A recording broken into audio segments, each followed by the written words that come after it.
Nitrogen rates have been getting higher and higher, and people are starting to wonder, where will it end?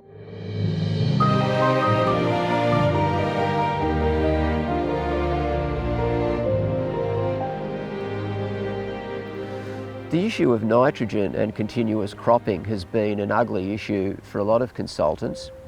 Nitrogen rates have been getting higher and higher, and people are starting to wonder, where will it end? What's going to happen? The issue, I think, stems back to probably wheat quotas in 1969, and then the advent of specific herbicides, and we were able to move into systems of continuous cropping. Now, the old days, a lot of people still live in the old days, like me. We had a crop pasture rotation, and after a cropping phase we'd go to a pasture phase for 3 to 6 years. And during that pasture phase we'd grow legumes such as subterranean clover, and now lucerne is very popular.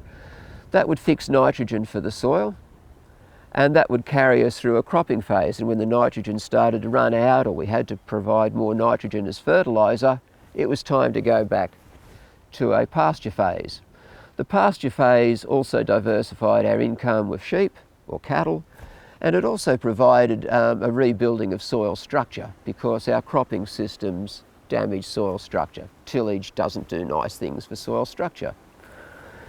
That was a reasonably stable system, but because there wasn't so much income from like 1975, I remember beef cattle prices plummeted, Goff took the bounty off superphosphate, there was all these drivers for cropping, and we developed these continuous cropping systems, and that was the whole point of Satwaggle, SR1 to SR6 down at Rutherglen.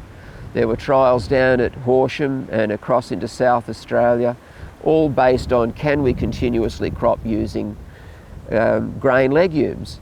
And the answer was, well, with herbicides and with grain legumes in there, yeah. But it's another example of these unforeseen effects. On this time scale of decades, yeah, we can continuously crop. But guess what happens? As the organic matter runs down, and we're not putting much fresh organic matter back in there, the ability of the soil to provide nitrogen starts to run out.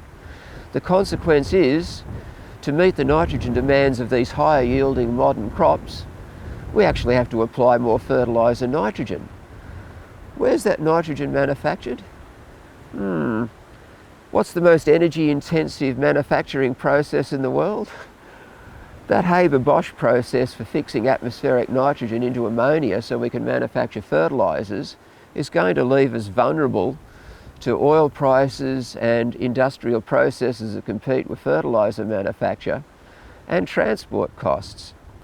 So we're going to get more and more reliant on fertiliser nitrogen in continuous cropping systems. Our soil structure will continue to run downhill even with direct drilling and stubble retention, because residues like that are 0.5% nitrogen.